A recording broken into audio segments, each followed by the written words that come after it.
Hi, good evening. This is Shauna's Avenue with the news. Fraud squad detectives are probing what is suspected to be major fraud at the Mapen branch of Courts Unicoma Jamaica in Clarendon. This follows the arrest and charge of a cashier who is accused of stealing nearly $20 million from the company. The accused, 26-year-old Therese Blake, an administrative supervisor, was charged last week. Ms. Blake has so far been charged with larceny as a servant, engaging in transactions involving criminal property and possession of criminal property. The news was informed that Courts Jamaica is now conducting a follow-up audit to determine the extent of the fraud.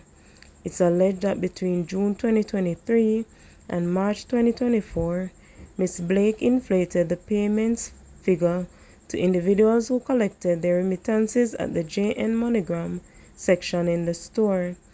It's further alleged that after manipulating the figure, she pocketed the balance as part of the fraud scheme.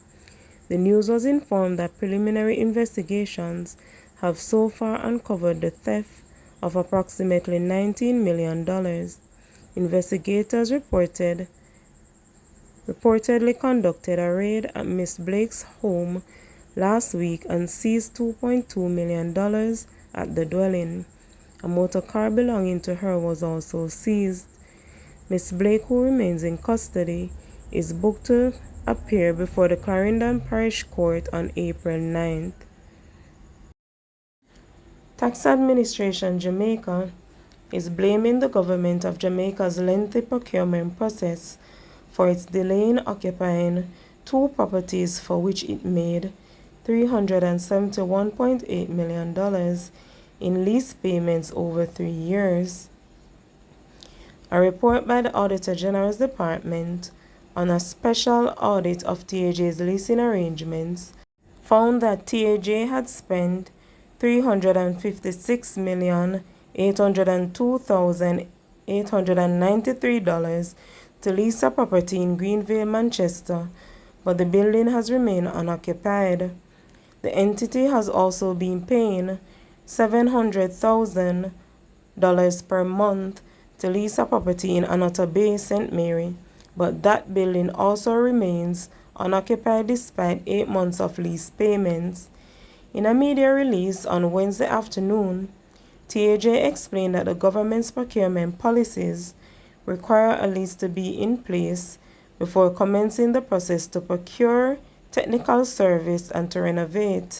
The delay in occupancy is attributed to the lengthy procurement process and build-out required to make the space suitable for the delivery of tax services, which in the instance of Mandeville had to be restarted and both are still ongoing, TAJ further explained. It is projecting that the work will take a minimum of 12 months to complete, with September 2025 being the best estimate for a completion date. TAJ said the current situation regarding the Anota Bay tax office is that the existing tax office has been closed since the earthquake on November 3, 2023. The 5.6 magnitude earthquake exacerbated the poor condition of the building, and a structural engineer's report rendered the building unsafe for occupancy, TAJ added. Based on the timeline, the Anota Bay tax office should be open for business at the new location within the second quarter of the 2024-2025 fiscal year, TAJ said. It was perhaps sheer luck that there was not a major catastrophe on Marcus Garvey Drive in Kingston on Wednesday when a loaded container snapped from a trailer truck on the normally busy 6-lane roadway. The container came to a halt along the roadway without anyone or any other vehicle being reportedly injured or damaged. The video above shares some of the scenery after the dramatic incident. A somewhat similar incident on the Salt Pond Main Road near Spanish Town in St. Catherine last August left a motorist dead after the vehicle in which the individual was traveling ended up being crushed by the trailer that the driver reportedly lost control of. A 23-year-old man is now facing a wounding with intent charge after reportedly stabbing a motorist who refused to accept his help while changing his tire on the Cora Gardens main road in St. James recently. Charge is Davian Phillips, otherwise called Brother, of Grange Pen, Lilliput in the parish. The Coral Gardens police reported that about 9:30 a.m. on March 16, a man stopped at a section of the roadway to change his tires when he was approached by Phillips, who offered to assist him. When the man refused, Phillips reportedly proceeded to inflict several stab wounds to the man's body.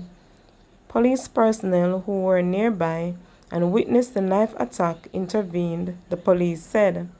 They arrested Phillips and assisted the injured man to the hospital where he was treated. Phillips was charged on March 24th after statements were recorded. His court date is being finalized, the police said.